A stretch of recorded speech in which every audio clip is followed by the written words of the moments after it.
नमस्कार. आपलं खानापूरमध्ये सर्वांचे स्वागत. कर्नाटकात खरोखरच गणपतीला अटक करण्यात आली का?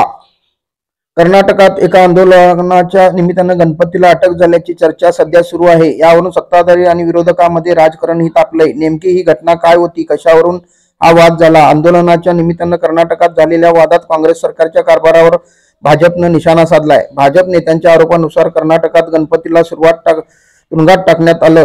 काँग्रेसवर तुष्टीकरणाचाही आरोप भाजपनं केला. महाराष्ट्रातील महायुतीच्या नेत्यांनीही कर्नाटकातल्या घटनेवर माविवा नेत्यांना सवाल केले आहेत. दावे प्रतिदाव्याआधी कर्नाटकात नेमकं घडलं काय ते आधी समजून घेऊयात. 2 दिवसापूर्वी कर्नाटकातल्या मंड्या शहरात विसर्जनावेळी 2 गटात वाद झाला होता. त्या घटनेचा निषेध म्हणून बंगळुरात विश्व हिंदू परिषदेनं आंदोलन पुकारण्याची घोषणा केली. परवानगी नसताना बंगळुरूच्या टाउन हॉल परिसरात लोक जमू लागल्यानं पोलीस बंदोबस्त वाढवला गेला.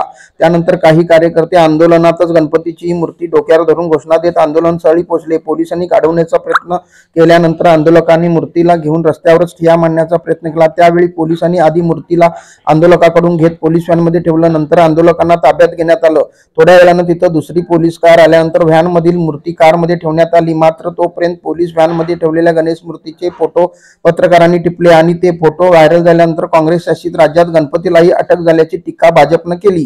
या घटनेनंतर मुख्यमंत्री एकनाथ शिंदे यांनी केलेला दावा मात्र साफ खोटा असल्याचं विरोधकांनी म्हटलंय. कर्नाटकातली घटना ही एका आंदोलनाच्या निमित्तानं घडली, पण शिंदेंनी कर्नाटकात काँग्रेस सरकारनं गणेश उत्सवास मनाई केली, गणपतीला अटक करण्याचा पाप केल्याचा दावा केला.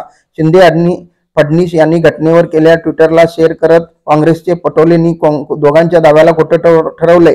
कर्नाटकातल्या घटनेनंतर सोशल मीडियात अनेकांनी कर्नाटकात गणेशोत्सवावर बंदी आणली गेली किंवा विसर्जनावेळी गणपतीला अटक झाल्याचे दावे केले होते.